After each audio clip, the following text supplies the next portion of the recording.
ఆహ్వానిస్తా అందరూ కళ్ళు మూసుకుని ప్రార్థనలోకి భవించుదాం.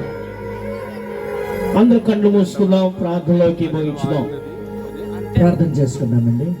మమ్మల్ని మిక్కిలిగా ప్రేమిస్తున్నటువంటి మా ప్రియ పరలోకపు తండ్రి, నీ ఘనమైన పవిత్రమైన పరిశుద్ధమైన నామమునికి స్తోత్రాలు మేము చెల్లిస్తా ఉన్నాము తండ్రి. అంతవరకు నాయన ఈ కార్యక్రమం అంతట్లో పాటలతో మిమ్మల్ని మహిమపరిచి ఉన్నారు. ఇక రాత్రిగల సమయంలో మీ దాసులను నిలబెట్టి తండ్రి మాకు కావలసినటువంటి మంచి వర్తమానం మీరు దయచేయండి.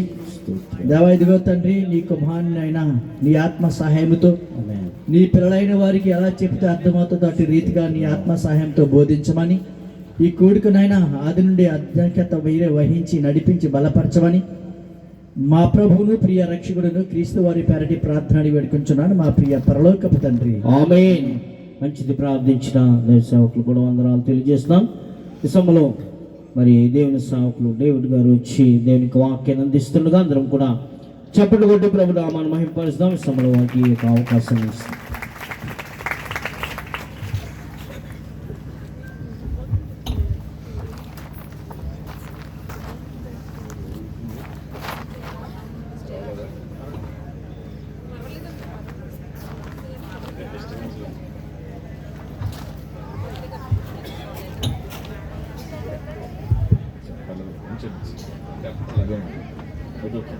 అంతా అలాగే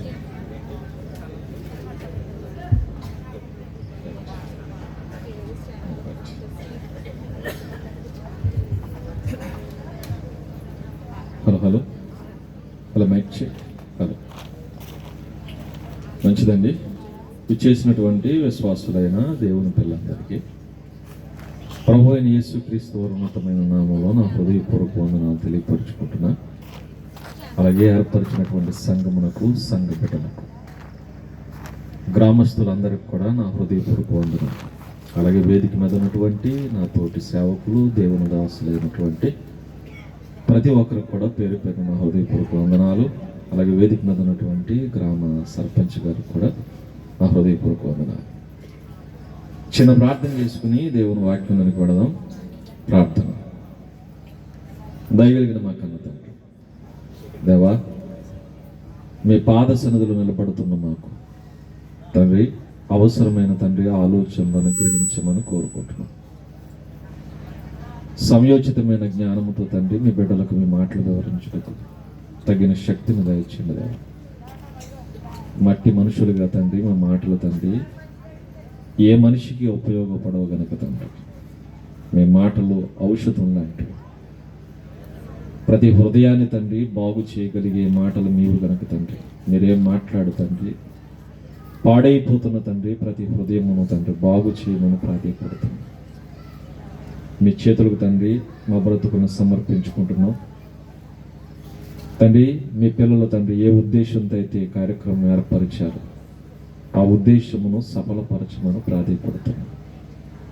వచ్చిన వారందరూ మనోనేత్రాలు వెలిగింపబడలాగను తండ్రి మీ వాక్యపు వెలుగును తండ్రి ప్రతి ఒక్కరికి కనబరచమని కోరుకుంటూ మా ప్రభువైన క్రీస్తు వారి మహిమను చూడగలిగే నేత్రమును తండ్రి నాకును మాకును మా అందరికీ ప్రసాదించమని కోరుకుంటూ తండ్రి సమయమును మాకు మేలుకరంగాను మీ నామానికి మహిమకరంగాను మార్చమని క్రీస్తు నామములో ప్రార్థించి అడిగి వేడుకొనుచున్నాము తండ్రి, ఆమేన్. ప్రభునందు ప్రియులారా, యేసుక్రీస్తు ప్రభుల వారి యొక్క పేరు మనందరికీ తెలుసు. అలాగే ఆయన జీవితంలో ఉన్నటువంటి కొన్ని ఘట్టాలు కూడా మనకు కనబడుతూ ఉంటాయి. క్రైస్తవ సమాజం ప్రాముఖ్యంగా కొన్ని విషయాలు సమాజంలో చూపించడానికి ఎక్కువ ప్రాధాన్యతనిచ్చింది.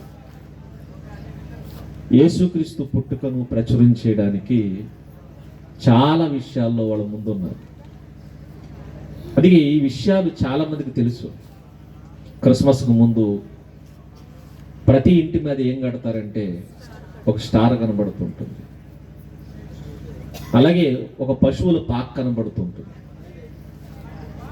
ఇలా ప్రభు యొక్క జీవితాన్ని పుట్టుకను ప్రచురం చేస్తూ మనకు చూపిస్తూ ఉంటారు. కాబట్టి చాలా మందికి తెలిసిన వారికి అయితే ఒకలా కనబడుతుంటాడు ఆయన, తెలియని వారికి ఇంకోలా కనబడుతూ ఉంటాడు. తెలిసిన వారికి ఏమో మహోన్నతుడిగా కనబడుతూ ఉంటాడు, తెలియని వారికి ఏమో ఏదో పశువుల సాలలో పుట్టాడట, ఏమీ లేనివాడు, భేదవాడుగా ఏముంది ఆయన గురించి అని అలుసుగా చూసేవారు కూడా ఉన్నారు. ఆయనలో మీరు గమనిస్తే కనీసం పడుకోవడానికి స్థలం లేదు. పశువుల తొట్లో పరుండు పెట్టారట, పొత్తుగుడ్డలు చుట్టారట. కాబట్టి ఆయన చూసినప్పుడు ఈయనలో గొప్పతనం ఏముంది అనిపిస్తుంది. ఇంకా చెప్పాలంటే మనకంటే కూడా ఆయన స్థితి దేన స్థితిలో కనబడుతుంటుంది. కాబట్టి చాలా మంది అనుకుంటారంటే ఆయన కంటే మేమే గొప్పవాళ్ళం అనుకునే వాళ్ళు కూడా ఉన్నారు. ఎందుకంటే ఆయన చూడాల్సినట్టుగా మనం చూడట్లేదు. అందుకే ప్రభు యొక్క మహిమ ఏంటో మనకు అర్థం కావట్లేదు. ఆయన పరిస్థితి మీరు గమనిస్తే నిజమే, ఆయన పశువుల తొట్లో పొరండబెట్టాడు, పొత్తుగొడ్డలు చుట్టబడినటువంటి ఒక శిశువు. కానీ అలాగే చూస్తే, ఆ ఈవెంట్స్ చూస్తే ప్రభు మహిమ కనబడదు. ప్రభు మహిమ చుట్టూ జరుగుతున్నా కూడా చూడాలి, అప్పుడే ఆయన ఎవరో తెలుస్తుంటుంది. ఫర్ ఎగ్జాంపుల్, కొన్ని సమ్మెలు జరుగుతున్నప్పుడు, రాస్తారోకలు జరుగుతున్నప్పుడు, ప్రజా సమస్యల మీద అధికారులు పోరాటం చేస్తుంటారు. మంత్రులు కావచ్చు, లేదంటే మిగిలినటువంటి ఎమ్మెల్యేలు కావచ్చు. అలా పోరాటం చేస్తున్నప్పుడు వాళ్ళు ఎక్కడుంటారో తెలుసా? రోడ్డు పక్కన కూర్చుంటారు. కొన్ని పోరాటాల్లో అయితే మంత్రులే ఒంటి మీద ఉన్నటువంటి చొక్కాయలు తీసేసి రోడ్డు మీద నిరసన వ్యక్తం చేస్తుంటారు. ఆ నిరసన వ్యక్తం చేస్తున్నప్పుడు మనం అది చూస్తే, ఇదిగో ఒంటి మీద కనీసం చొక్కాయ కూడా లేనోడు, నాకంటే దీనుడు అనుకోకూడదు. అలా ఆయన చూసామనుకోండి, ఆయన కేవలం మనకంటే తక్కువ వాడిగా కనబడుతుంటాడు. ఏది చూస్తే ఒంటి మీద సరైన చొక్కాయ లేదు, అది మాత్రం చూస్తే మనకంటే దీనుడుగా కనబడుతుంటాడు. కానీ ఆయన రోడ్డు మీద అలా కూర్చున్నప్పుడు చుట్టూ కొంతమంది ఏం చేస్తారు తెలుసా? పోలీసు వాళ్ళు వచ్చి బతిమాలుతూ ఉంటారు. సార్, ప్రజలకు ఇబ్బంది కలుగుతుంది, మీరు ఏం చేయండి, పక్కుండండి. పోలీసులు బతిమాలుతున్నప్పుడు మనకు అర్థం కావాలి. ఎందుకంటే ఒకవేళ ఆ దృశ్యాన్ని చూస్తే ఆయన సామాన్యుడు, పోలీసులు బతిమాలుతున్నారని అర్థం ఏంటి? ఆయన సామాన్యుడు కాడు అని అర్థం. కాడని అర్థం. కొన్నిసార్లు మీరు గమనిస్తే సివిల్ డ్రెస్లో పోలీసు అధికారులు వచ్చేస్తూ ఉంటారు. పోలీసు డ్రెస్ లేనప్పుడు ఆయన చూడగానే మనలాంటి మనిషి అనుకుంటాం, నార్మల్గా చూస్తూ ఉంటాం. కానీ ఈలోగా ఆయన ఎరిగిన వాళ్ళు వచ్చి ఆయన కంటే, లేదా చుట్టూ ఉన్నటువంటి అధికారులు వచ్చి, పోలీసులు వచ్చి సెల్యూట్ చేస్తున్నారు అనుకున్నా, అప్పుడు ఏమనిపిస్తుంది? అప్పటి వరకు మనలాంటి వాడు అనుకున్నాం, ఎప్పుడైతే మిగిలిన అధికారులందరూ వచ్చి ఆయనకి సెల్యూట్ చేస్తున్నారో ఆయన సామాన్యుడు కాడు అని అర్థం. ఎలా అర్థం చేసుకుంటున్నాం అంటే, చుట్టూ జరుగుతున్నటువంటి ఈవెంట్స్, చుట్టూ జరుగుతున్నటువంటి కార్యక్రమాలు చూసినప్పుడు ఆ వ్యక్తి ఎవరో మనకు అర్థమవుతూ ఉంటుంది. ఈయన సామాన్యుడు కాదన్నమాట, ఎవరో గొప్పవాడు అని. అలాగే ప్రభువును గనక పశువుల తొట్టులో చూస్తే సామాన్యుడిగా కనబడతాడు. పొత్తుగొడలతో చుట్టబడిన శిశువుగా చూస్తే మనకంటే దీనుడుగా కనబడుతుంటాడు. కానీ ఆయన మనలాంటి వాడు కాదు అని చెప్పడానికి చుట్టూ కొన్ని ఈవెంట్స్ జరుగుతూ ఉంటాయి. వాటిని కూడా గమనించాలి. అలా గమనించినప్పుడు ప్రభువు ఎవరో మనకు అర్థమవుతుంది, లేకపోతే అర్థం కాదు. ఎందుకంటే ప్రభువులో ఏముందనుకుంటున్నారు? యేసుక్రీస్తు అంటే ఏముందనుకుంటున్నారు? యేసుక్రీస్తు సామాన్యుడు కాదు, ఆయన ఎవరో సమాజానికి చూపించడానికి చుట్టూ కొన్ని కార్యక్రమాలు జరుగుతూ ఉంటాయి. ఆ కార్యక్రమాలు కూడా చూడాలి మనం. ఒక అబ్బాయి పుట్టాడట. ఆ అబ్బాయి పుట్టినప్పుడు సామాన్యుడు అనుకోండి, ఏం చేస్తారు? కేకలేస్తారు. కాస్త డబ్బున్నవాడు అనుకోండి, ఒక డబ్బున్న ఆయనకి కొడుకు పుడితే ఏం చేస్తాడు తెలుసా? కేకలే కాదు, ఏం పేలుస్తాడు? టపాసులు కూడా పేలుస్తాడు. ఏమీ లేని వాడైతే సంతోషంతో కేకలతో సరిపెడతాడు. ఒకవేళ కాస్త కలిగిన వాడైతే సంతోషాన్ని ఇంకా సెలబ్రేట్ చేస్తూ డబ్బు మేళాలతో వాయిస్తుంటాడు. మేళాలతో వాయించడమే కాదు, బయట టపాసులు కూడా పేలుస్తుంటాడు. టపాసులు అంటే తారాజువులు వెలిగిస్తూ ఉంటాడు. ఆ తారాజువులు పైకి వెళ్ళి పేలుతున్నప్పుడు మనకు అనిపిస్తుంది, ఏంటి అని చూడగానే ఒక వార్త వినపడుతుంది, ఎదుగో ఎవరో ఒక గొప్పింటి ఆయనకి ఏం పుట్టాడట? కొడుకు పుట్టాడట. అందుకే ఈ ఆర్భాటం. ఈ ఆర్భాటాన్ని చూసి మనం అనుకోవాలి, ఈ ఆర్భాటాన్ని చూసి మనం అనుకోవాలి. అందుకే ఈ ఆర్భాటంతో మనకు అర్థమైపోతుంది, ఎందుకంటే పుట్టినవాడు సామాన్యుడు కాడు. ప్రభువు పుట్టినప్పుడు కూడా మీరు గమనించండి, ప్రభువు పుట్టినప్పుడు కూడా కొన్ని ఆర్భాటాలు జరుగుతున్నాయి. ఏంటో తెలుసా ఆర్భాటం? ఆయన పుట్టినప్పుడట ఒక తార పుట్టిందట. గొప్పింట్లో కొడుకు పుడితే తారాజువులు వేస్తారేమో. తారాజువు వేస్తే అలా వెళ్ళి ఇలా వస్తుంది, తారల్లోకి వెళ్ళిపోదు అది. తారలు అంటే తెలుసు కదా మనకి, చుక్కల్లోకి వెళ్ళిపోదు అది. మరి ఎక్కడికి వెళ్తుంది? కాస్త పైకి వెళ్ళి మరలా కిందకు వచ్చేస్తుంది. ఈ తారాజువులు కాలిస్తేనే అబ్బో ఆయన గొప్పోడంటే, ప్రభు పుట్టినప్పుడు ఏం వెలిగింది?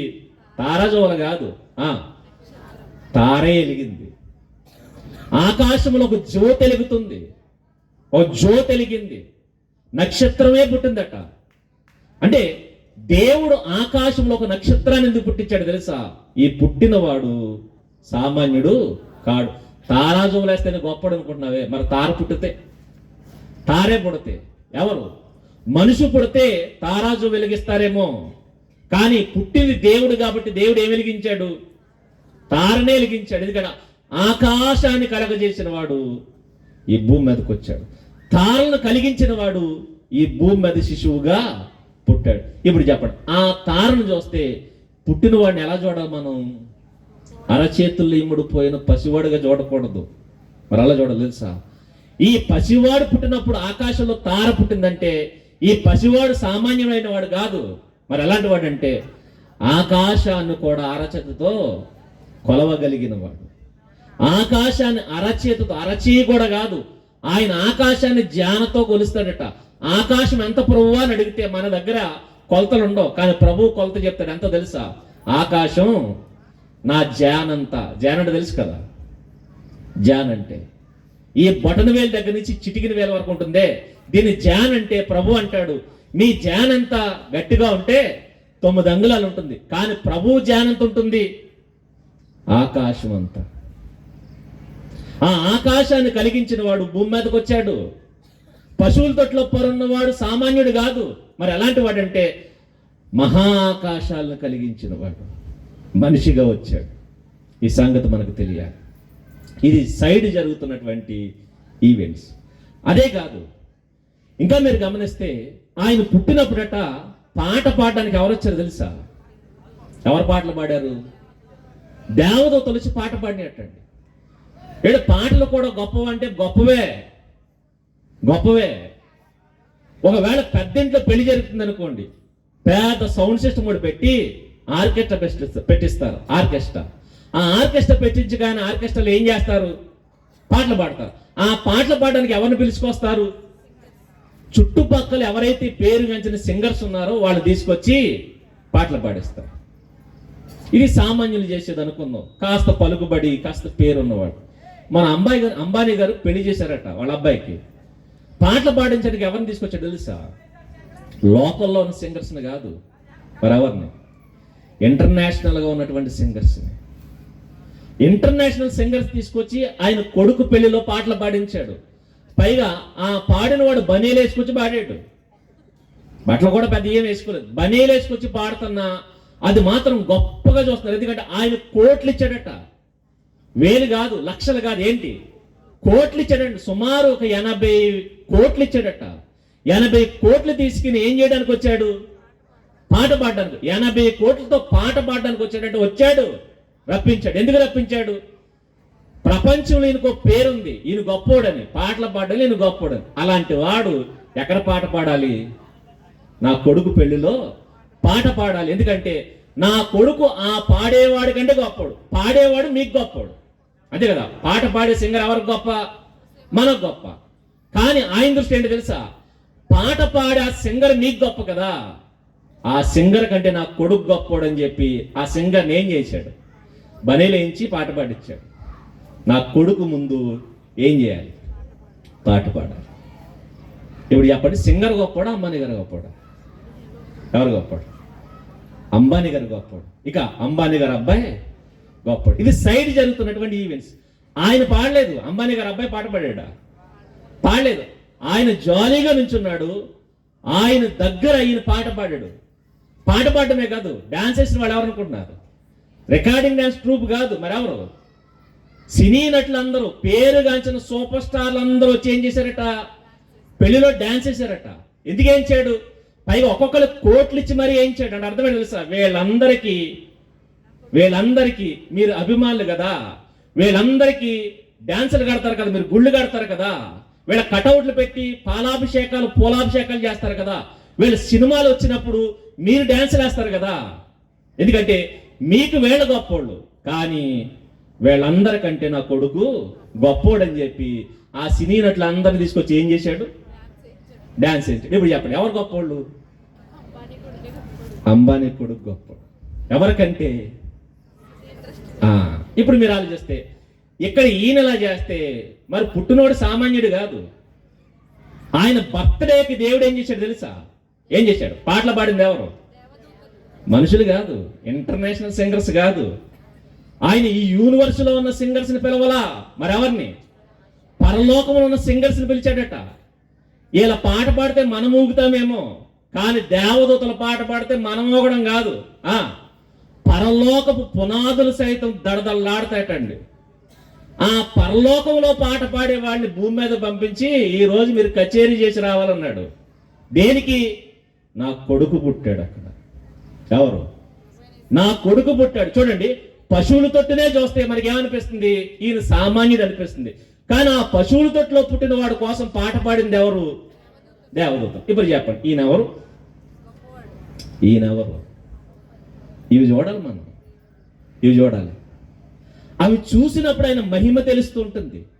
దేవదూత పై ఒకరిద్దరు కాదట, పరలోక సైన్య సమూహం అన్నాడు. సైన్య సమూహం అంటే కోట్లాది మంది దేవదూతలు భూమి మీదకి వచ్చి పాట పాడి వెళ్ళిపోయారు. ఎవరి కోసం?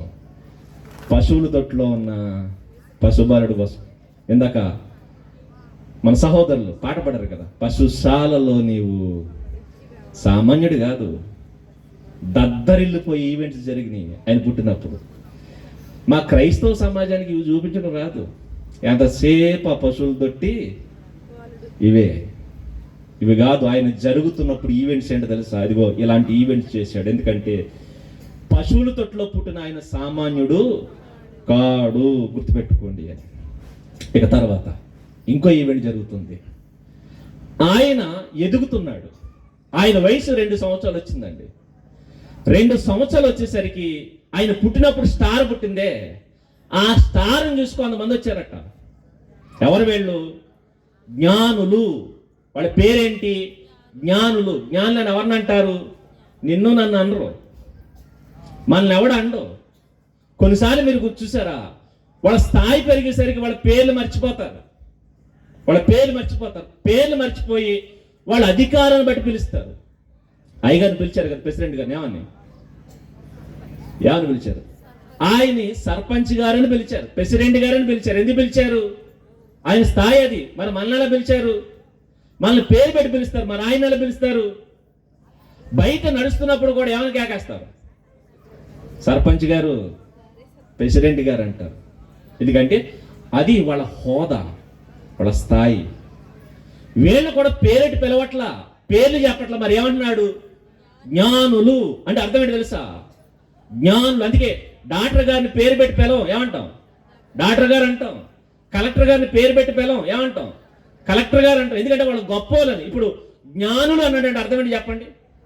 వీళ్ళు చాలా గొప్పోళ్ళు. ఈ గొప్పోళ్ళట ప్రభు దగ్గరకు వచ్చారట. వాళ్ళు అలాంటి జ్ఞానులు కాదు. ఎలాంటి జ్ఞానులు అంటే ఆకాశం వైపు చూపించి రాత్రిపూట నక్షత్రాలు చూపించి, ఈ నక్షత్రాల్లో ఈ రోజు పుట్టిన నక్షత్రం ఏది, నిన్న పుట్టిన నక్షత్రం ఏదంటే చెప్పేస్తారట. ఎలాంటి వాళ్ళు? నీకు చూపించి చెప్పమంటే చెప్తారా? నక్షత్రాల దాకా ఎందుకు? కాకులు వస్తాయి కదా, ఈ రోజు పుట్టిన కాకేది, లేకపోతే సంవత్సరం క్రితం పుట్టిన కాకేది, లేదంటే నెల క్రితం పుట్టిన కాకేది అని చెప్పమని చెప్తాం. అక్కడ దాకా ఎందుకంటే 2 కవల పిల్లలు ఉన్నారనుకోండి, ఆ 2 కవల పిల్లల్ని చూపించి పెద్దోడెవరో చిన్నోడెవరో చెప్పండి అంటే చెప్పలేము. మనమే కాదు, కన్న తల్లిదండ్రులే కన్ఫ్యూజ్ అయిపోతారు ఒకసారి. ఈక్వల్గా ఉంటే పోనా కవల పిల్లలు దాకా ఎందుకండి? కాస్త ఎదిగిన పిల్లలు, మన ఫ్రెండే, మన బంధువే, కాస్త ఎదిగిన పిల్లలు వాళ్ళ దగ్గరికి వెళ్ళాము. ఎప్పుడో 10 సంవత్సరాల క్రితం చూసాం.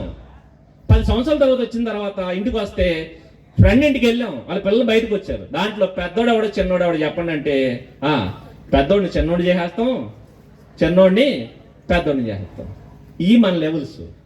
కానీ వాళ్ళు మనలాంటి వాళ్ళు కాదట. మరి ఏంటంటే ఆకాశంలో నక్షత్రాలను చూసి చెప్పేస్తారట.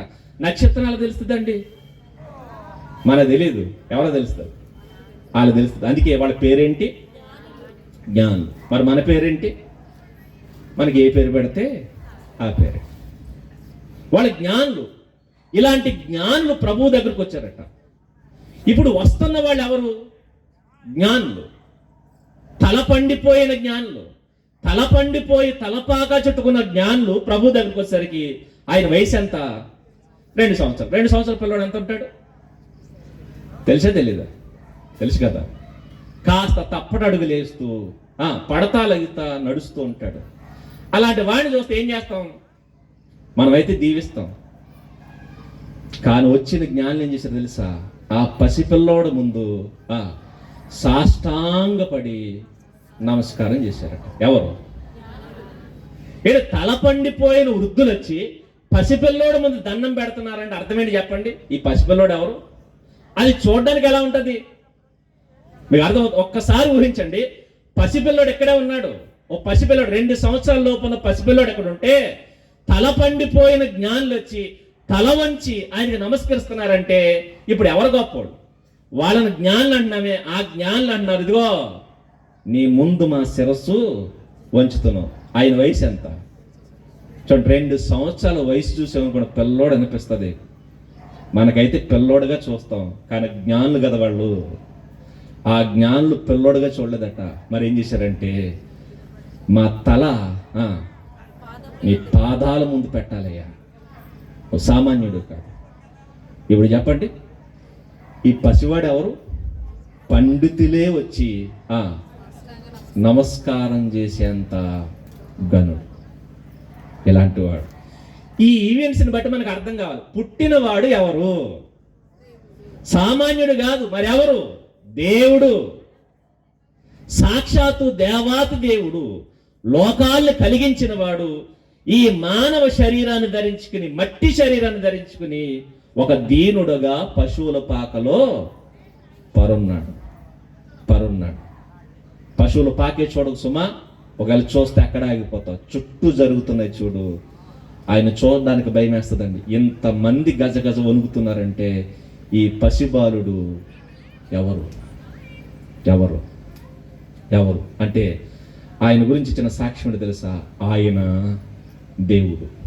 ఆయన గురించి సాక్ష్యం ఇచ్చిన వ్యక్తులు ఎవరంటే భక్తులందరూ ఇచ్చిన సాక్ష్యం ఏంటంటే ఈయన మహాదేవుడు, దేవాది దేవుడు, దేవుని కుమారుడు. ఇవి ఆయన గురించి ఇచ్చినటువంటి సాక్ష్యాలు. సరే, దేవుడు దిగొచ్చాడట. దేనికి? దేవుడు దిగొచ్చాడు. పైగా ఎలా దిగొచ్చాడు? మానవ శరీరాన్ని ధరించుకుని, మట్టి శరీరాన్ని ధరించుకుని చిన్న పిల్లోడుగా భూమి మీదకి వచ్చాడట. దేనికోసం వచ్చాడు అన్నప్పుడు ఆయన రాక కారణాలు చెప్తాడు. చూడండి దేనికోసం వచ్చాడు రాయబడుతున్న మాటలు. యోహాను గారు రాసినటువంటి మొదటి పత్రిక 3వ అధ్యాయం 5వ వచనంలో రాయబడుతున్న మాట. ఆయన ఎందుకు వచ్చాడు చెప్తాడు. ఎందుకు ఈయన ఈ శరీరాన్ని ధరించుకున్నాడు, ఎందుకు పసిబాలుడుగా పుట్టాడు, ఎందుకు మానవ దేహముతో భూమి మీద సంచరించాడు. అంతటి గనుడు భూమి మీదకి ఎందుకు వచ్చాడు చెప్తాడు. పాపములను తీసివేయుటకు ఆయన ప్రత్యక్షమాయను అని చూడండి. పాపములను తీసివేయడానికి. దేన్ని? పాపులను కాదు, పాపములను.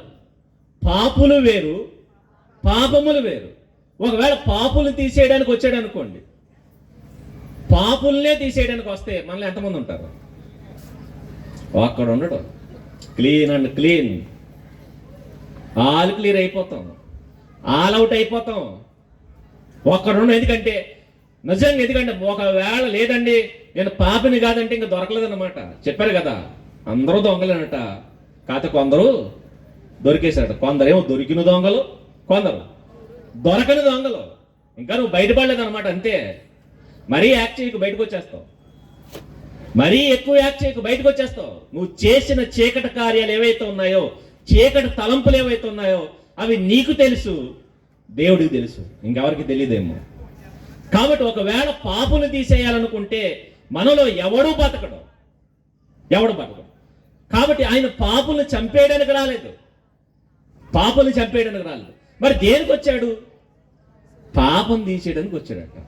ఫర్ ఎగ్జాంపుల్, డాక్టర్ గారు ఎందుకు? రోగమును తీసేయడానికి, అంతే. రోగులు చంపేయాలి. నేను డాక్టర్ గారినండి అన్నాడు అనుకోండి, ఏం చేస్తారు సార్?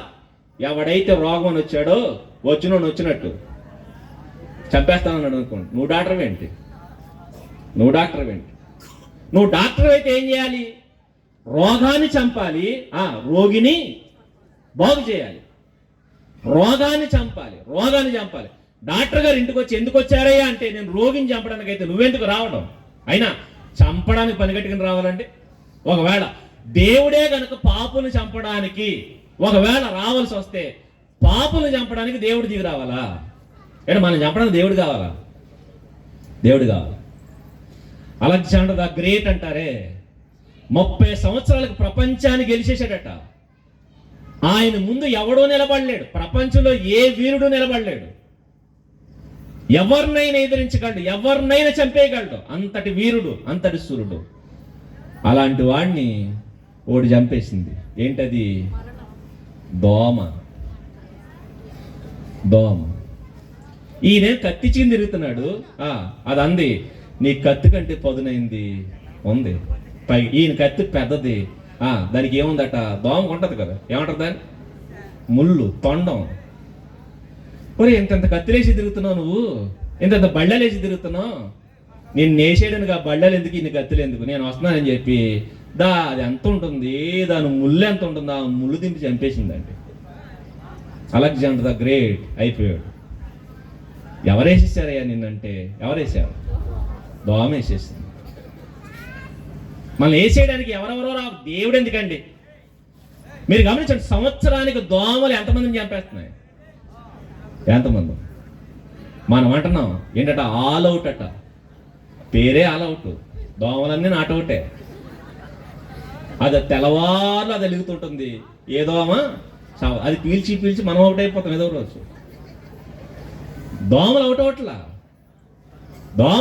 అందుకనే ఎంతమందిని ఎత్తుకుపోతున్నాయి. మనల్ని చంపడానికి దేవుడు ఎందుకని దిగి రావడం? చంపడానికి దేవుడు దిగి రావసరలా. రోగిని చంపడానికి డాక్టర్ గారు రావక్కర్లా. హైదరాబాద్ నుంచి డాక్టర్ గారు వచ్చారు. దేనికి? చంపడానికి వచ్చారంటే. ఎందుకు చంపడానికి హైదరాబాద్ నుంచి రావాలంటండి? చంపడానికి అక్కడి నుంచి ఫోన్ చేసి సార్ చంపేయాలంటే ఆయన అంటాడు, మరి చంపడానికి అక్కడ దాకా నేను ఎందుకు? ఏం చేయి, ఆ మెళ్ళేదో వెనక్కి తిప్పాయన్నాడు అనుకోండి, ఇక్కడ ఎవరు తిప్పేయచ్చు? మనం కూడా తిప్పేయచ్చు. చంపడానికి ఎక్కడెక్కడి నుంచో రావక్కర్లా. ఎంతటి గొప్పవాడైనా చంపడానికి ఎక్కడి నుంచో రావక్కర్లా. మరి ఏం చేయడానికి రావాలి? హైదరాబాద్ నుంచి డాక్టర్ గారు వచ్చారు. దేనికి? బతికించడానికి. అలాగే దేవుడు దిగొచ్చాడు. దేనికి? పాపుల్ని చంపడానికి కాదు. మనుషులందరూ పాపులైపోతున్నారు. పాపము చేయడం వీళ్ళ నైజం అయిపోతుంది. కాబట్టి దేని వల్ల చేస్తున్నారంటే వీళ్ళలో పాపం ఉండిపోయింది, పాప స్వభావం ఉండిపోయింది. కాబట్టి ఆ బుద్ధిని కనుక చంపేస్తే వీళ్ళ పాపులు అవరు, మరేమవుతారు? పరిశుద్ధులు అవుతారు. ఫర్ ఎగ్జాంపుల్, పాము ప్రమాదకరమైంది. ఎప్పుడు ప్రమాదకరం? దానికి కోరలు ఉన్నంతసేపు ప్రమాదం. పీకేస్తే ప్రమాదం కాదు. కోరలు ఉన్నంతసేపు. ఎందుకంటే దాని బలం ఏంటో తెలుసా? కోరలో తేలు ప్రమాదం. ఎప్పుడు? దాని తోకనంతసేపు ప్రమాదం. తోకను కత్తిరించేస్తే ప్రమాదం కాదు. పీతలు ఉంటాయి చూసారా? పీతల ప్రమాదం ఎప్పుడు? డెక్కలు ఉన్నంతసేపు. డెక్కలు పీకేస్తే అది పట్టుకోగానే పీతలు ఏం చేస్తారు? ఆ 2 డెక్కలు ఇరిచేస్తారు. ఇరిచేసిన తర్వాత పిల్లలకి ఇచ్చి ఆడుకోమంటారు. అవునా కదా? అంటే దాని బలమేదో బలాన్ని చంపేస్తే ప్రాబ్లం లేదు. ఇప్పుడు మనిషి ప్రాబ్లం ఏంటి తెలుసా? మనిషి ప్రాబ్లం ఏంటి? పాపం చేయడం.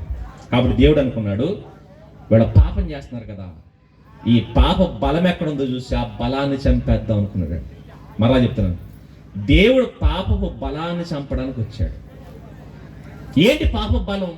పాముకి ఎలాగైతే కోరలో, పాపానికి కూడా కొన్ని కోరలు ఉన్నాయి. ఏంటి పాపం ఎలా వచ్చిందో రాయబడుతున్న మాట మీరు చూడగలిగితే అదే 3వ అధ్యాయం అదే 3వ అధ్యాయం 8వ వచనం నుంచి రాయబడుతున్నమాట. 8వ వచనం. అపవాది మొదటి నుండి పాపము చేయుచున్నాడు. మనిషి మొదటి నుంచి పాపం చేయలా, మనిషి మధ్యలో నుంచి పాపం మొదలు పెట్టాడు. కానీ స్టార్టింగ్ నుంచి పాపం చేసిన వాడు ఎవడు? అపవాది. అందుకంటాడు వాడు ఆది నుండి నరహంతకుడు, వాడు ఆది నుండి నరహంతకుడు. వాడు మంచోడు కాదు, వాడు పుట్టినప్పటి నుంచి కన్నింగ్, వాడు ఆది నుండి నరహంతకుడు. కాబట్టి అపవాది యొక్క స్వభావం ఏంటంటే పాపపు స్వభావం. వాడు పాపం చేస్తాడు. మరి మనిషి అపవాది వల్ల ప్రేరేపింపబడి పాపం చేశాడు. మనం అంటుంటాం కదా, వాడు సావాసం అంటే చెడిపోయాడండి అంటారు. వాళ్ళ పిల్లల గురించి చెప్తారు చూస్తారు, మా పిల్లోడు మంచోడేనండి, మా అమ్మాయి మంచిదేనండి. ఎప్పుడైతే వాళ్ళతో సహవాసం మొదలు పెట్టాడో అప్పుడే పాడైపోయాడు. అలాగే దేవుని పిల్లలు మనందరం, మనుషులమందరం కూడా ఎవరమంటే దేవుని పిల్లలు. ఆ 3వ అధ్యాయం మొదటి వచ్చి నేను చెప్తాను, మనందరము దేవుని పిల్లలు అంటాడు. దేవుడు పాపం చేయడు, మనం కూడా పాపం పాపం చేయడం మన స్వభావం కాదు. కానీ మనం పాపం చేస్తున్నాం. ఎందుకు చేస్తున్నాం? మనం సహవాసం మొదలు పెట్టాం ఎవరితో? అపవాదితో. మీరు గమనించండి, బైబిల్ డంకాపదంగా చెప్తుంది. అవ్వమ్మ గారు పరిశుద్ధంగా ఉంది, కానీ అవ్వమ్మ గారు సర్పముతో సహవాసం చేయడం మొదలు పెట్టింది. అప్పుడు పాడైపోయిందండి. పాప బుద్ధి ఎప్పుడు వచ్చింది తెలుసా? సర్పముతో సహవాసం చేసినప్పుడు వచ్చింది. సర్పం అనగా సాతాను. సాతానుతో సహవాసం చేసినప్పుడు వచ్చింది. సర్పాన్ని సాతాను ఆవహించింది. ఆవహించిన ఆ సర్పముతో అవ్వమ్మ సహవాసం మొదలు పెట్టింది. వాళ్ళిద్దరూ ఎప్పుడైతే ఫ్రెండ్షిప్ చేయడం మొదలు పెట్టారో పాడైపోయారు. అప్పటి వరకు పాప బుద్ధి లేదు, వచ్చింది. ఎక్కడ కూడా దేవుడు అంటాడు, ఇదిగో వాడు ఆది నుండి పాపం చేసేవాడు, మొదట నుండి పాపం చేస్తున్నాడట. పాపము చేయుచున్నాడు గనక పాపము చేయు వారందరూ అపవాది సంబంధికులు. అపవాది యొక్క క్రియలను ఈయన ఎందుకు వచ్చాడు తెలుసా? ప్రభు ఎందుకు వచ్చాడు? అపవాది యొక్క క్రియలను లయపరచడం. అంటే మీకు అర్థమైందా? మనం ఎలాగైతే పాము కోరలు పీకేసి పామును స్వేచ్ఛ వదిలేస్తాము, తేలు ముల్లిరి చేసి తేలును వదిలేస్తాము, తర్వాత పీత డెక్కలిరి చేసి పిల్లలకి చాడుకోమంటాము, దేవుడట అపవాది క్రియలు లయపరచడం. వీడే కదా మిమ్మల్ని క్రియలు చేసి పడగొడుతున్నాడు అని చెప్పి వాడి క్రియలు నాశనం చేయడానికి వచ్చాడట. ఎవరి క్రియలు? అపవాది క్రియలు నాశనం చేయడానికి వచ్చాడట. ఇదేంటంటే ఇదే అపవాదికి ఒక బలం ఉంది. ఆ బలము చేత మనందరినీ పాపంలోకి లాగుతున్నాడు. జాలరు యొక్క బలం ఏంటి తెలుసండి? జాలరు అంటే తెలుసు కదా, చేపలు పట్టుకునే ఆయన బలం ఏంటి? గాలం లేదంటే వల. ఆ జాలరు యొక్క వల గాని గాలం కానీ తీసేసామనుకోండి, పట్టుకోగలడా? పట్టుకోలేడు. వేటగాడు బలం ఏంటి? విల్లు, అంబు. ఆ విల్లు విరిచేసామనుకోండి, వేటాడగలడా? వేటాడు. అలాగే సాతాను యొక్క బలం కూడా ఒకటి ఉంది. ఆ బలాన్ని కనుక ఇరిచేస్తే మనందరం నాడేమో చేయలేడు. కాబట్టి పాపము అపవాది చేస్తున్నాడు కాబట్టి ఆడ బలాన్ని కొట్టడానికి వచ్చాడట. ఎందుకు వచ్చాడు ప్రభు? పాపము యొక్క బలం లేదంటే అపవాది యొక్క బలం ఏంటో దాన్ని కొట్టడానికి వచ్చాడు. సరే, పాపం చేస్తున్నాం మనందరికి తెలుసు కదండి. తప్పు చేస్తున్నామని తెలుసా తెలీదా? ప్రతి వాడికి తెలుసు. పాపం తప్పు అన్న సంగతి తెలుసా తెలీదా? తెలుసు. పైగా మనకే కాదు, చిన్న పిల్లలకు కూడా తెలుసు అండి. మనిషి స్వభావం చూడండి ఎలా ఉంటుందో. చిన్నపిల్లలు ఒళ్ళంతా మట్టిపాము వేసుకున్నారు అనుకోండి, ఆడ కొంత అంత ఉంటాడు. మట్టిపాము వేసుకున్న తర్వాత వాడికి అర్థమైపోతుంది తప్పు చేశాను. వాళ్ళ అమ్మ వచ్చేసరికి ఏం చేస్తారు తెలుసా? తలక అలా ఉంచుకుంటాడండి. తలక అలా ఉంచుకుని ఏం చేస్తాడు? ఏం చేయడు, మౌనంగా నీళ్ళు నవ్వులతో ఉంటాడు. వాళ్ళ అమ్మ వచ్చి సీరియస్గా నాలుగు కేకలేస్తుంది అనుకోండి, సైలెంట్గా ఉంటాడు. నాకు అర్థం తెలుసా నేను ఏం చేశాను? తప్పు చేశాను. వాడు తెలిసిందా? అంటే ఇలా చేసుకోవడం తప్పన్న సంగతి వాడు తెలిసిందా? తెలుసు. అదే తాగుబోతులు మీరు గమనించండి, తప్పని తెలుసా తెలీదా? తెలుసు. స్మోక్ చేసేవాడికి తప్పని తెలుసా తెలీదా? తెలుసు. వ్యభిచారం చేసేవాడికి తప్పని తెలుసా తెలీదా? తెలుసు. అది ఎక్కడ చేస్తారు తెలుసా? చాటు మాట వ్యవహారాలు ఇవన్నీ. ఎందుకు చాటుకెళ్ళి చేస్తున్నాం? దానం చేసేటప్పుడు ఏం చేస్తాం? సెల్ఫీలు తీసుకుంటాం. దానం చేసేటప్పుడు, మంచి పని చేసేటప్పుడు, 10 మందికి భోజనం పెట్టేటప్పుడు ఏం చేస్తాం? సెల్ఫీలు తీసుకుంటాం. అంతేకాదు ఓ సత్రం కట్టారనుకున్న వాడి మీద ఏముంటది? పేరు ఉంటుంది. పాపం చేసే దగ్గర ఎక్కడ నేను పాపం చేశాను పేరు రాసి ఎప్పుడన్నాను? రాయు. మరే చేస్తావు? జాగ్రత్తగా పాపం చేసిన తర్వాత దొరకకుండా ఉండడానికి ట్రై చేస్తాం. అందుకే తాగిన తర్వాత ఏం చేస్తారు? ఏదో తింటారు. స్మోక్ చేసిన తర్వాత ఏం చేస్తారు? అందుకే వచ్చినట్టు సెంటర్ ఫ్రెష్ తర్వాత అవి ఎందుకు తెలుసా?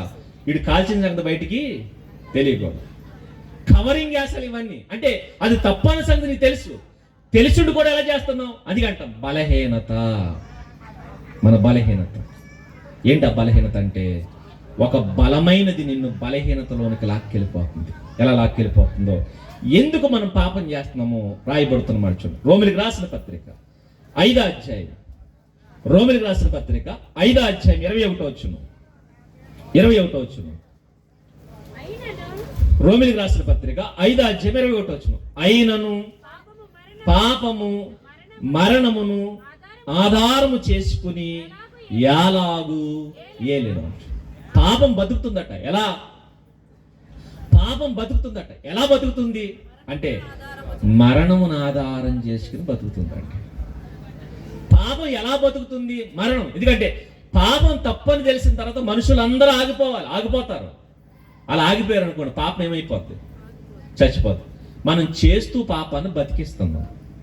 మనం పాపం చేస్తున్నాం కాబట్టి ఇంకా లోకంలో పాపం బతుకుంది. ఒకవేళ మనం పాపం చేయకపోతే చచ్చిపోద్ది. పాపాన్ని బతికిస్తుంది ఎవరు? మనమే పాపాన్ని బతికిస్తున్నాం. ఎలా బతుకుతుంది అది అంటే పాపం ఒక దాన్ని బేస్ చేసుకుని బతుకుతుంది. ఏంటిదంటే మరణాన్ని ఆధారం చేసుకుని మనుషుల్ని ఏలుతుంది. ఎలా? ఎందుకో తెలుసా? ఎలా వెళ్తుందంటే మీరు ఆలోచించండి. ప్రతి మనిషి పాపం ఎందుకు చేస్తారో తెలుసా అండి? మనిషి దగ్గరకు దెయ్యం వచ్చి అంటది, ఇదిగో తిను, తాగు, ఎంజాయ్ చేయి. ఎందుకు అంటే చచ్చిపోతావు. చచ్చిపోకముందు ఏం చేయి? ఎంజాయ్ చేయి. అదిగే తాగుబోతుల దగ్గరికి వెళ్ళి మీరు అన్న ఒరే ఎందుకురా తాగుతున్నా చచ్చిపోతావు అంటాడు. తాగకపోతే బతుకుతారా అంటాడు. కాబట్టి ఏం చేద్దాం? తాగినా చచ్చిపోతాం, తాగకపోయినా చచ్చిపోతాం. కాబట్టి ఏమైద్దాం? తాగే చచ్చిపోదాం. వ్యభిచారం చేసేవాడి దగ్గరికి వెళ్ళి అన్నాడు, ఒరే ఎందుకురా ఇది తప్పు కదా, ఇది తప్పు కదా, ఎందుకు నువ్వు చేస్తున్నావు అంటే నువ్వు చేస్తే చచ్చిపోతావు అంటే ఏమంటాడు తెలుసా? చెయ్యకపోతే బతుకుంటామా? ఈరోజు ఎంతకు తెగించారు తెలుసండి.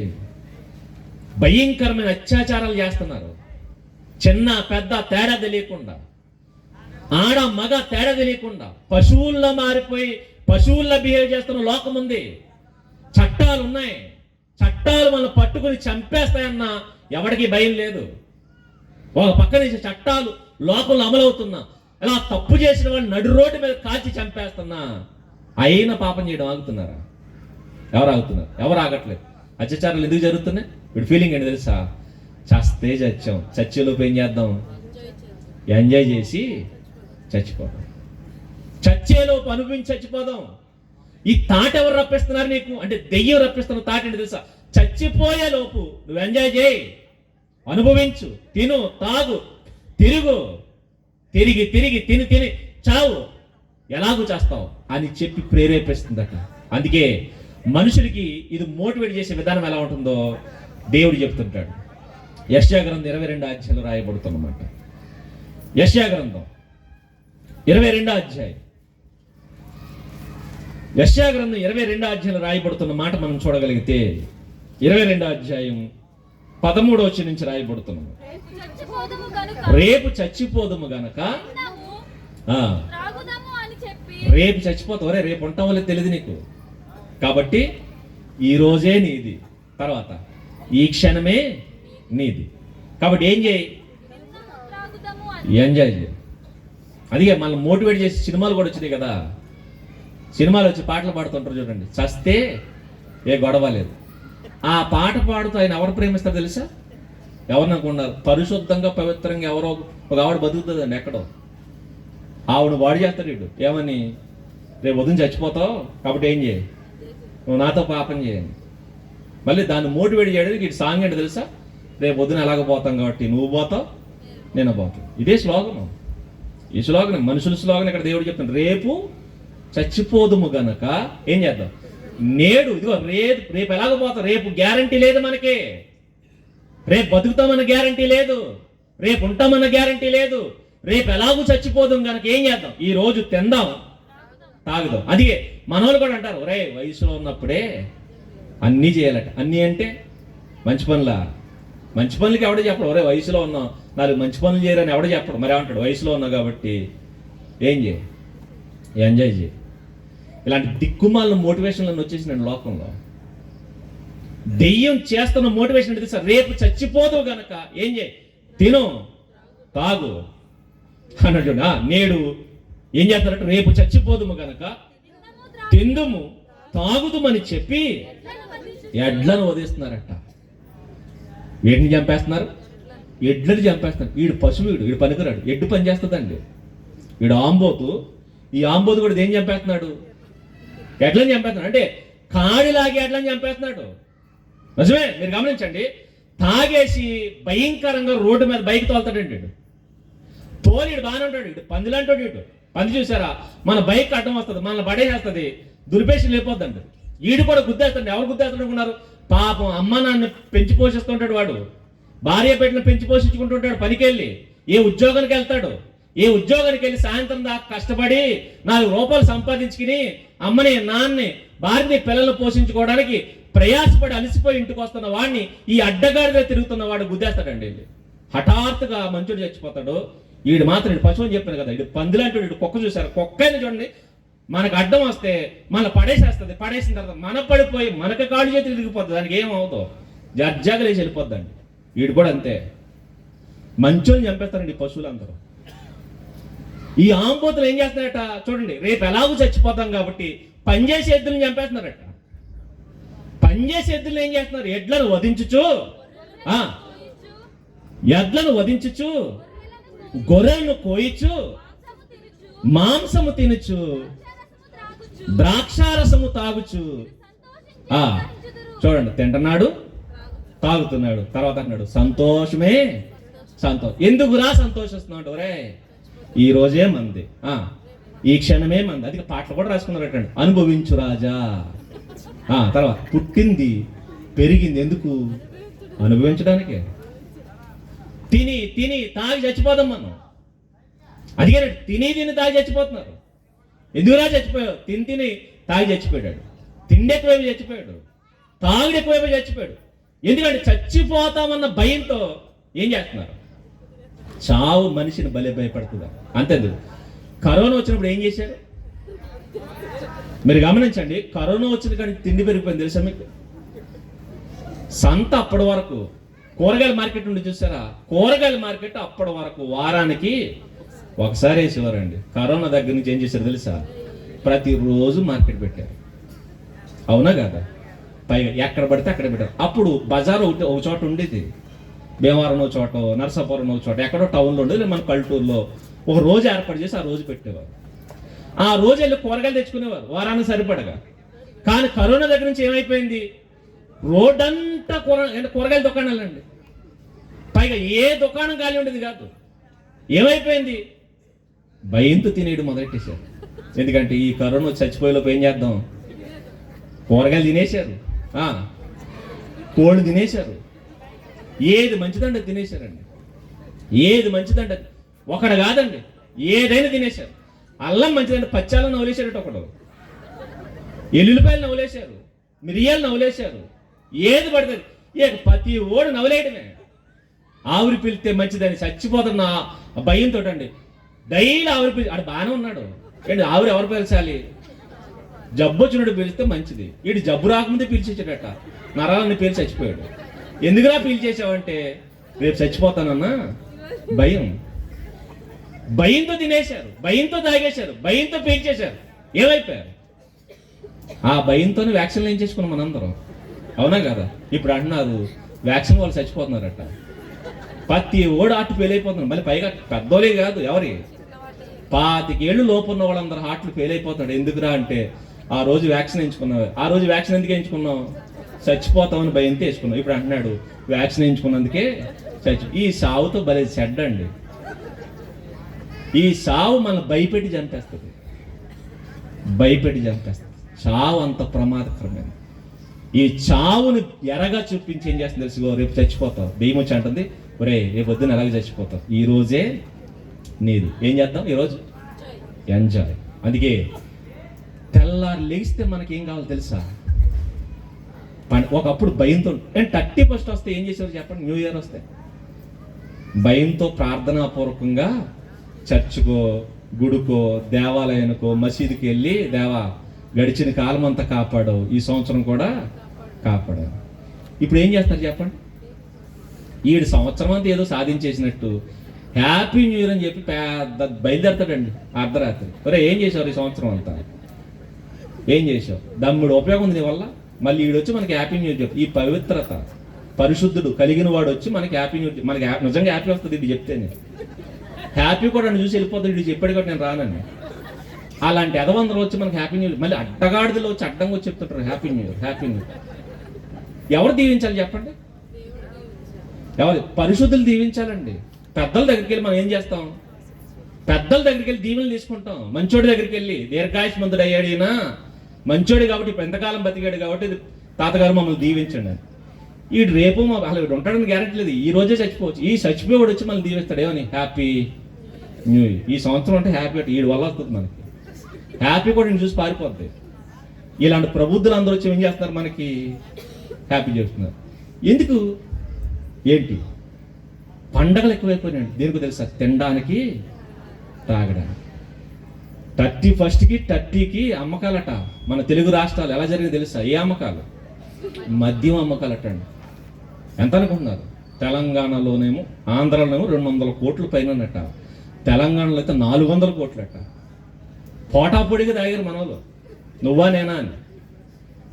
దేనికి రాని అడగండి, రేపొద్దున ఉంటామో లేదు. ఇలా ప్రతి వాడు చావు భయంతో ఏం చేస్తున్నారు తెలుసా? తిందుము తాగుదుమని ఏం చేస్తున్నారు? పాపం వైపు వెళ్ళిపోతున్నారు. ఇప్పుడు చెప్పండి, ఎందుకు పాపం చేస్తున్నావు నువ్వు? పాపం చేయనోడు ఎవడన్నా బతుకుంటున్నాడా?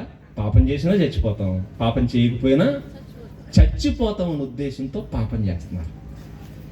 ఈ పాపం ఏం చేస్తుందంటే మరణాన్ని చూపించి ఏం చేస్తుందంటే బతకడం మొదలు పెట్టిందండి.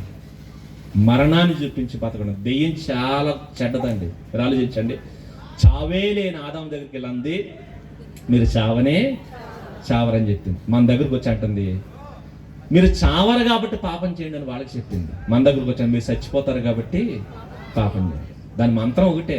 వాళ్ళ దగ్గరికి వెళ్ళి అంది, మీరు చావరు గనక మీరు పాపం చేయండి.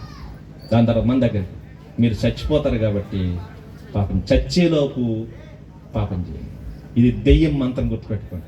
ఇప్పుడు ఇది సాతాను క్రియలు. ఏ క్రియలు?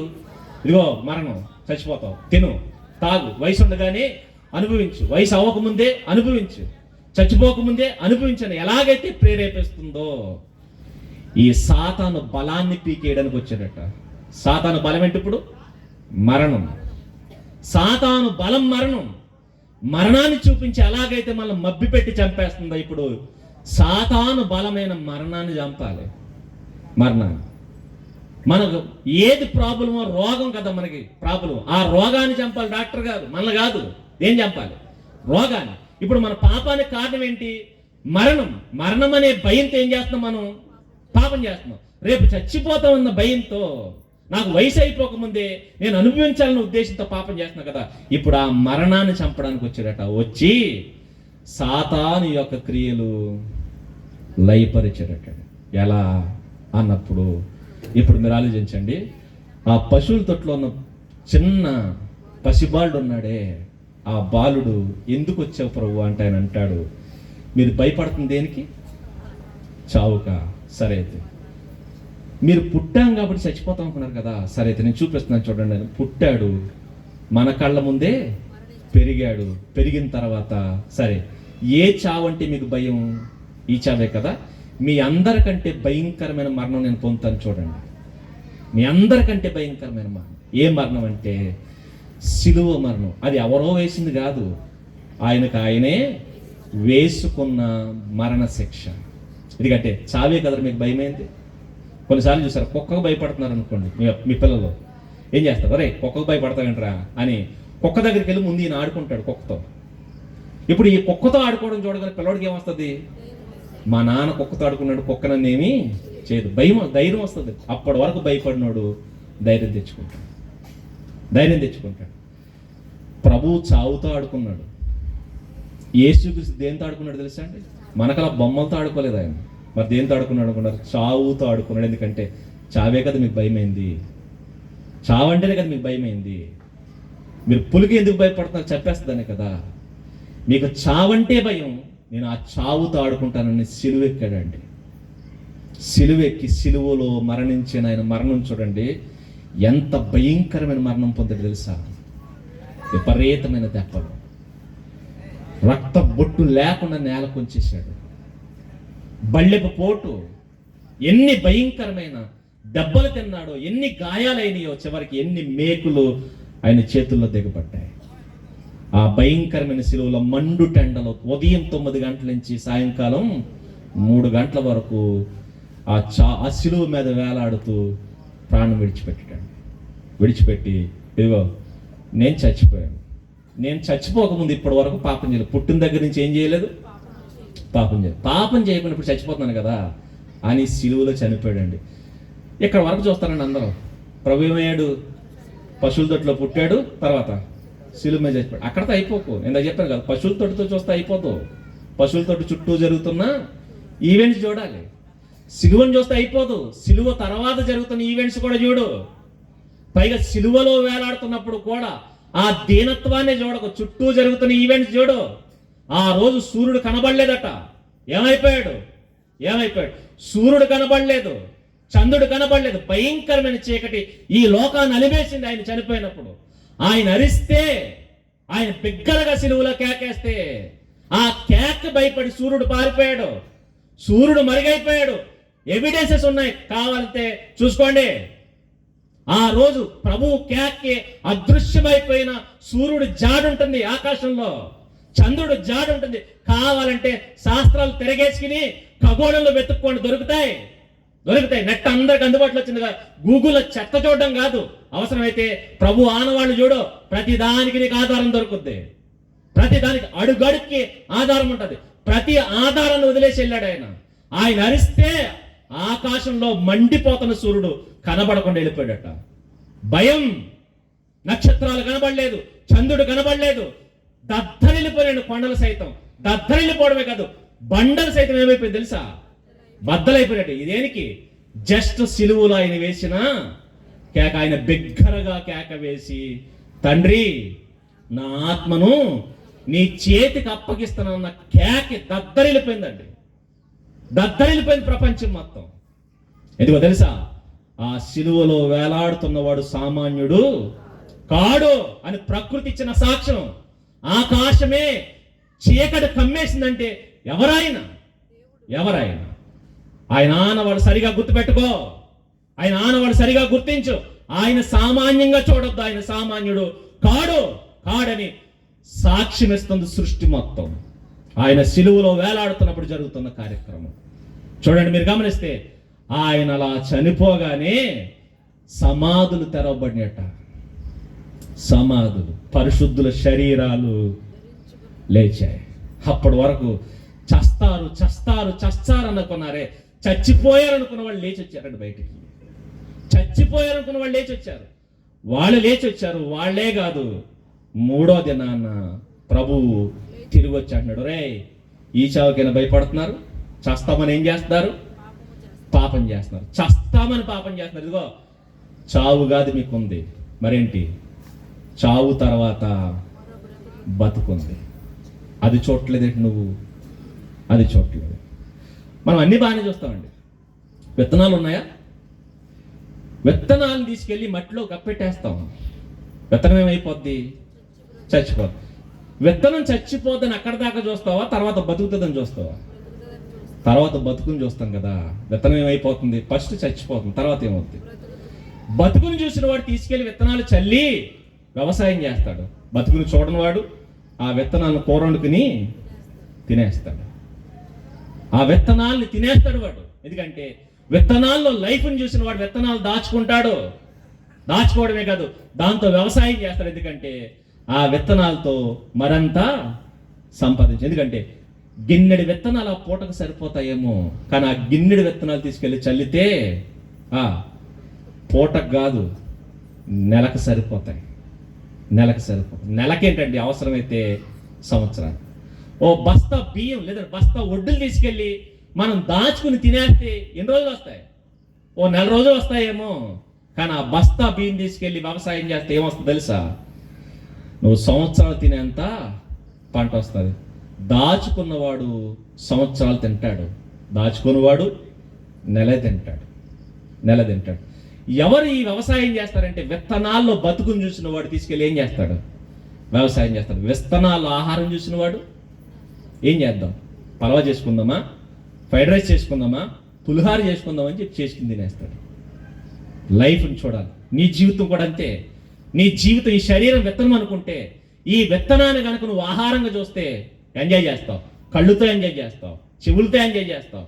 ప్రతి ఎంజాయ్మెంట్ ఏంటంటే పాపంలో ఎంజాయ్మెంట్ ఎత్తుక్కుంటావు నువ్వు. కానీ ఈ శరీరం తర్వాత బతుకుని చూస్తే ఏం చేస్తావు తెలుసా? శరీరాన్ని భద్రంగా దాచుకుంటావు, పాపం అంటకుండా దాచుకుంటావు, పవిత్రంగా దాచుకుంటావు. దాచుకుని ఏం చేస్తావంటే, లేదు నేను 60 సంవత్సరాలు అనుభవించి చచ్చిపోకూడదు, 70 సంవత్సరాలు అనుభవించి చచ్చిపోకూడదు, మరి ఏం చేయాలి? నేను ఎల్లకాలం అనుభవించాలి. ప్రభు సిలువలో చనిపోయాడు. అప్పుడు ఆయన వయసు ఎంత తెలుసా అండి? 33.5 సంవత్సరాలు. 33.5 సంవత్సరాలు చనిపోతే మనం అందరం అనుకుంటాం, అయ్యో వయసులో ఉండగానే చచ్చిపోయాడు. కానీ బాధపడాల్సిన అవసరం లేదు. వయసులో ఉండగానే చనిపోయాడు, కానీ 3వ రోజున తిరిగి భూమి మీదకి వచ్చి అంటున్నాడు, రే చావు కాదు, ఉంది, ఏముంది? లైఫ్ ఉంది. నేను ఎలాగైతే బతికాను మీరు కూడా అలాగే బతుకుతారు. ఎప్పుడు పాపము చేయకుండా ఉంటే. చూడండి, అదే మాట. అదే ఇందాక యోహాను గారు రాసిన సువార్త, యోహాను గారు రాసినటువంటి సువార్త కదా, పత్రిక, మొదటి పత్రిక 3వ అధ్యాయం 8వ వచనం 3వ అధ్యాయం 5వ వచనం చదవండి. 5వ వచనం, పాపములను తీసివేయుటకు ఆయన ప్రత్యక్షమాయనని మీకు తెలియను. ఆయన యందు పాపమేమీ లేదు. ఆయన ఎందుకు 3వ దినాన్ని తిరిగి లేచాడు? ఆయన ఎందు ఏం లేదు, పాపం లేదు. పాపము లేని వాడు ఏమవుతాడు? తిరిగి లేస్తాడు. పాపంతో చచ్చిన వాడు ఏమవుతాడు? పాపముతో చచ్చిన వాడు తిరిగి లేవడు. అలా అని చెప్పి ఇంకా ఉండడని కాదు, ఆడు తిరిగి మరలా రాడు. కానీ ఎక్కడ పోతాడు తెలుసా? భయంకరమైన నరకానికి పోతాడు. ఆ నరకం ఎలా ఉంటుందంటే, ఇక్కడ తింటున్నావే గ్యాప్ లేకుండా తింటున్నావే, ఇక్కడ తాగుతున్నావే గ్యాప్ లేకుండా తాగుతున్నావే, ఇక్కడ తాగినట్టు అక్కడ తాగడానికి కుదరదు. ఇంకా చెప్పాలంటే తాగడానికి నీళ్లు కాదు కదా, నాకడానికి నీటి చెమ్మ కూడా దొరకదు. మరలా చెప్తున్నాను, తాగడానికి నీళ్లు కాదు కదా, నాకడానికి నీటి చెమ్మ కూడా దొరకదు. నీటి చెమ్మ అంత భయంకరంగా ఉంటుంది. చూస్తావు. లేదు నేను నమ్మనంటే నమ్మకం మానే. చచ్చాక ప్రతి వాడికి తెలుస్తుంది. ఎవరిని బతిమాలవలసిన అవసరం లేదండి. ప్రభువు చెప్పాడు, ఏమన్నాడు? ఒరేయ్ లైఫ్ ఉంది, జాగ్రత్తగా పాపం చేయకుండా ఏం చేయండి? బతకండి. ఎందుకంటే చస్తామని తినేసి తాగేసి తిరుగుతున్నారు కదా, చస్తామని చెప్పి భయంతో వ్యభిచారం చేస్తున్నారు కదా, చస్తామని చెప్పి మోసాలు చేస్తున్నారు కదా, కూడబెట్టుకున్నారు కదా. మీరు చావు కాదు, మీకు లైఫ్ ఉంది. మీరు చచ్చిన తర్వాత జడ్జిమెంట్ ఉంది. ఆ రోజు చావును చంపాడు. సిలువలో ఏం జరిగింది తెలుసా అండి? మనుషులందరూ దేనికైతే భయపడుతున్నారో ఆ చావును ఏం చేశాడు? మేకులేసి సిలువు కొట్టి 3వ దినం తిరిగి లేచి వచ్చాడు. సిలువలో చచ్చిపోయింది ఎవరు? మరణం చచ్చిపోయిందండి. మరణం. అది కంటే పరిశుద్ధంగా చచ్చిపోతే నీకు మరణం లేదు. కానీ పాపంతో చచ్చిపోతే మరణం ఇది కాదు. ఇక్కడ చేస్తే నిన్ను కట్టెల మీద పెట్టి కాలిస్తే గంటలో బూడిదైపోతావు. కానీ పాపం చేసి నువ్వు చస్తే ఇక్కడ శరీరం గంటలో కాలుతుందే, కానీ నీలో ఒక ఆత్మ ఉందే, ఆ ఆత్మ గంటలో కాలితే కాలిపోయేది కాదు. దాన్ని వేల సంవత్సరాలు కాల్చినా కాలుతండి. అది కాదు, అది బూడిదైపోదు. ఆత్మ బూడిదైపోదు, ఎందుకంటే ఆత్మకు నాశనము లేదు. అది నాశనం కాంది. ఇంకా చెప్పాలంటే బాధ దేనికో తెలుసా? శరీరానికి కాదు, మరి దేనికి? ఆత్మకి. ఎందుకంటే ఆత్మ ఎప్పుడైతే వెళ్ళిపోయిందో అప్పుడు నిన్ను కట్ల మీద వేసి కాల్చేసినా నువ్వు కుయ్యను కయ్యను. బతుకున్నప్పుడు ఎండలోకి వెళ్ళడానికి భయం మనకి. బతుకున్నప్పుడు ఎండలోకి వెళ్ళవు, చస్తే నేను అగ్నిలో వేసి కాలుస్తారు. మాట్లాడు. బతుకున్నప్పుడు కనీసం దుమ్ము కూడా నీ మీద పడినవు, కానీ చస్తే అదే దుమ్ములో తీసుకెళ్ళి నిన్ను పాతేస్తారు. గొయ్యి తీసి గోతులో నిన్ను పెట్టి మట్టంతా తీసి ఏం చేస్తారు? నీ మీద వేస్తారు. బతుకున్నప్పుడు వేస్తే, బతుకున్నప్పుడు మట్టి ఏంటండి, పైనుంచి కిందకి పూలేండి, ఏం చేస్తాం? పూలు వెళ్తాం, దులిపేసుకుంటాడండి. మరి వేస్తున్న పూలే కదంటే చిరాకు మనకి. బతుకుండగా ఏది మీద ఉంచుకో. మరి చచ్చిన తర్వాత ఏమి అనవు, ఎందుకంటే నీకు తెలియదు. ఆత్మకు లక్షణం ఏంటో తెలుసు, ఏది మన శరీరానికి అంటదవుతాం. దేవుడు చెప్తున్న మాట, నీ ఆత్మకు చావులేదు, అది కలకాలం కాలుతూనే ఉంటుంది. బూడిదైపోయేదని అయితే ఏం చేయొచ్చు చెప్పండి? కాల్చేయచ్చు. అదేంటంటే కాలకుండా ఉంటుందంటే ఎందుకు వండుతావు? మన వాళ్ళు చెప్తారు కదా, ప్లాస్టిక్ మంచిది అని తీసి తయారు చేసింది ఏలే. మనం ఏమైనా అడిగాము శాస్త్రవేత్తల్ని, మాకు ప్లాస్టిక్ కవర్లు కావాలని. ఎవడు అడిగాడు? ఖాళీగా ఉండి కనిపెట్టారట. పైగా ఆ రోజు ఏమన్నా తెలుసా? ప్లాస్టిక్ వాడండి, చెట్లను కాపాడండి అన్నాడు ఏఐ గారే. ఎందుకంటే మీరు చెట్లను చంపేసి ఏం చేస్తున్నారు? ఆ వస్తువులు ఈ వస్తువులు తయారు చేసుకున్నారు కాబట్టి మీరు చెట్లను చంపకుండా ఏం చేయండి, ప్లాస్టిక్ వాడండి అని చెప్పి కవర్లు తయారు చేసి మన చేతికి ఇచ్చారు. ప్రతి ఓడికి ఇచ్చిన తర్వాత ఇప్పుడు అంటాడు, కవర్లు వాడకండి. ఎందుకండి? చెట్లు చచ్చిపోతున్నాయండి. దేనికండి? ప్లాస్టిక్ మట్టిలో కలవట్లేదట. నువ్వు కనిపెట్టింది మట్టిలో కలవట్లేదే, మరి ఆయన కనిపెట్టింది ఆత్మ, ఆయన ద్వారా కలిగింది ఆత్మ. అది ఎక్కడ కలుస్తుంది అనుకున్నా? అది మట్టిలోనే కాదు, అగ్నిలో కూడా కలవ. ప్లాస్టిక్ మట్టిలోన తర్వాత కొన్ని వేల సంవత్సరాలు కలుస్తుందేమో, కానీ ఆత్మ ఎల్లకాలం దేంట్లోనూ కలవదు. మట్టిలో కలవదు, అగ్నిలో కలవదు, నీటిలో కలవదు, మరి ఎక్కడ కలవదు. అది అలా కలకాలం కాలుతూ ఉండాల్సింది. కలకాలం కాలుతుంది. అది అంటున్నాడు, ఇదిగో చావకు ముందు జాగ్రత్త పడండి. చస్తే గొడవ లేదనుకున్నా కదా, చస్తేనే ఉంది పెద్ద గొడవ. చచ్చిన తర్వాత ఉంటుంది అసలైన గొడవ. దేవుని ముందు నిలబడి చేసిన తప్పులన్నీ ఒప్పుకోవాలి. అప్పుడు చెప్తాడు. అందుకే పశువుల తొట్టులో పడుకున్న శిశువు ఎవరు తెలుసా? పశువుల తొట్టులో శిక్ష విధించువాడెవడు? ఎవరు? యేసుక్రీస్తు అను నరుడుగా వచ్చిన యేసుక్రీస్తు. నరావతారికి ఎందుకు వచ్చాడు తెలుసా? అరే నేను కూడా శరీరం ధరించు. మనం బోడు కవులు చెప్తాం, ప్రభువా మట్టి శరీరం ప్రభువా, అందుకే పాపం చేసేసాను ప్రభువా. నేను కూడా ఏం ధరించుకున్నాను? మట్టి శరీరమే ధరించుకున్నాను, కానీ నేనేం చేయలేదు? పాపం చేయలేదు. మరి నువ్వెందుకు ఆ కవులు చెప్తున్నావు?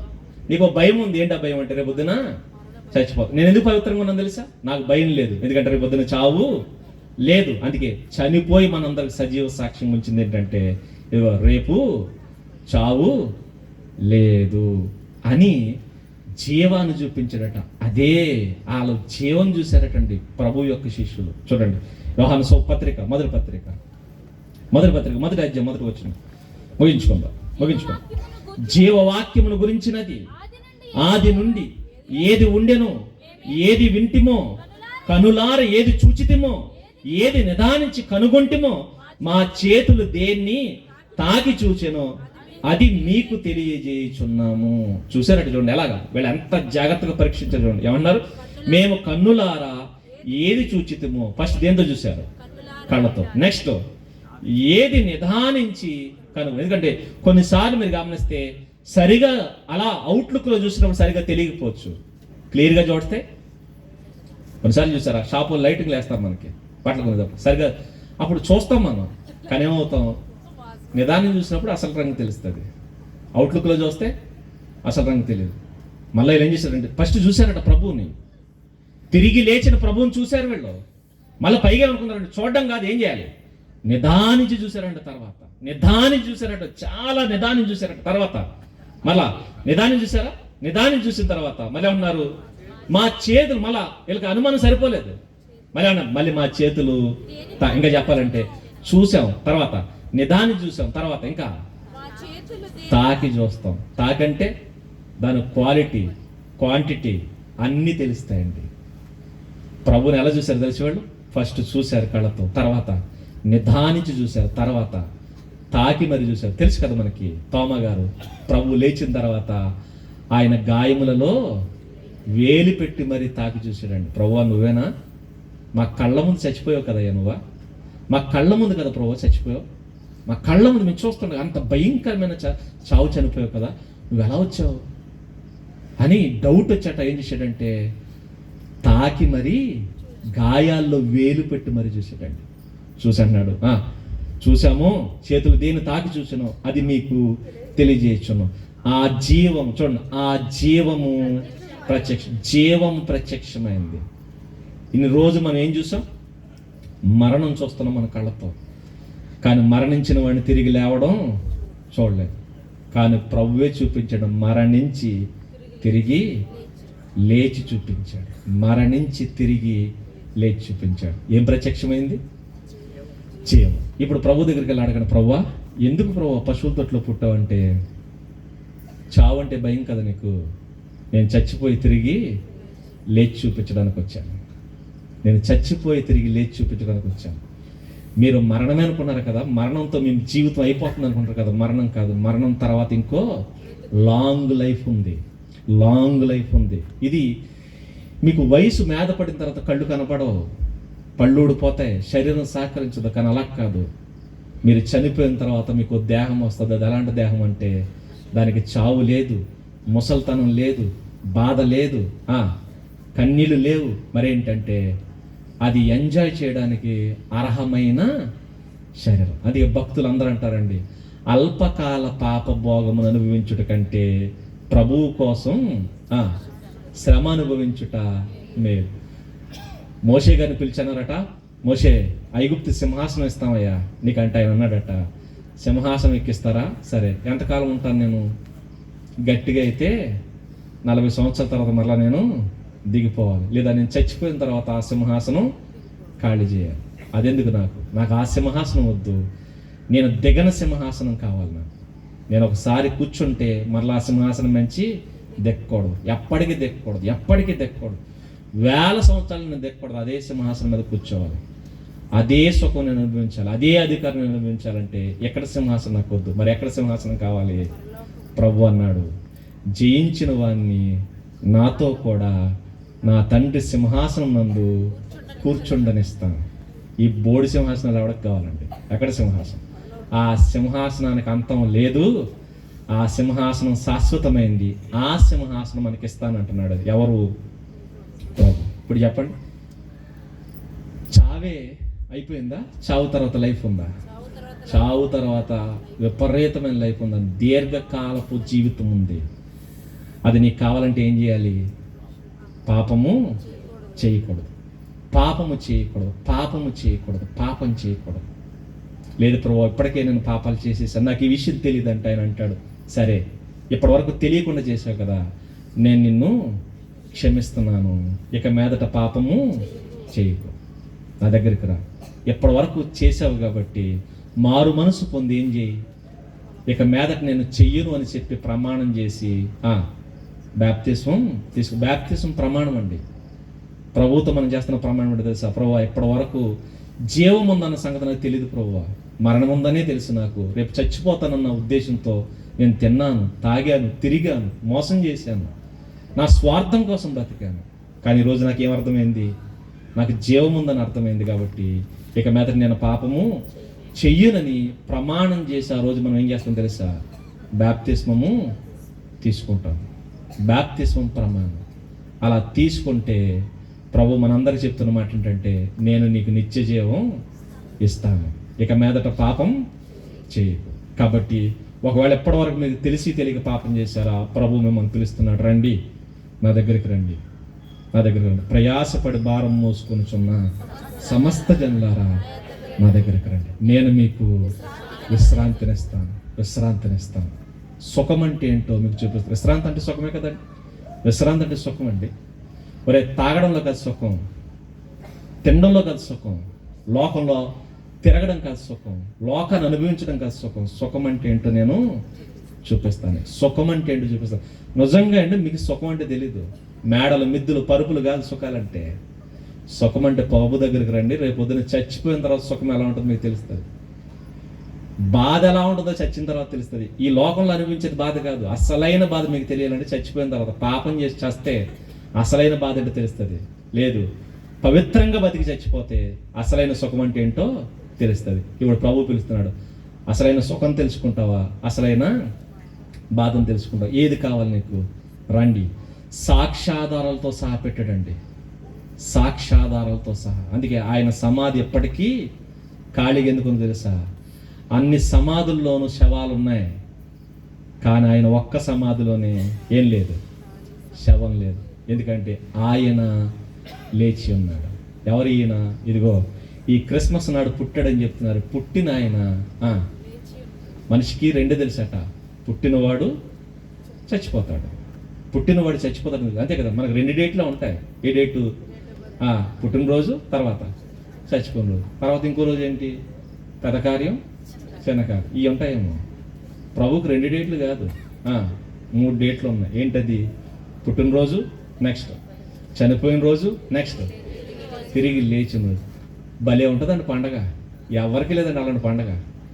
వర్ధంతి ఉంది, జయంతి ఉంది, అంతే కదా. మనిషికి ఏమంటే జయంతి ఉంటుంది, నెక్స్ట్ వర్ధంతి ఉంటుంది. కానీ ప్రపంచంలో వర్ధంతి తర్వాత కూడా ఇంకోటి ఉంది. ఏంటది? తిరిగి లేచిన రోజు. అదే ఈస్టర్, పునరుద్ధాన దినం. పునరుద్ధాన దినం ఇది ఎవరికైనా ఉందండి? మా వాడి జయంతి మంచిది, దండేశావు.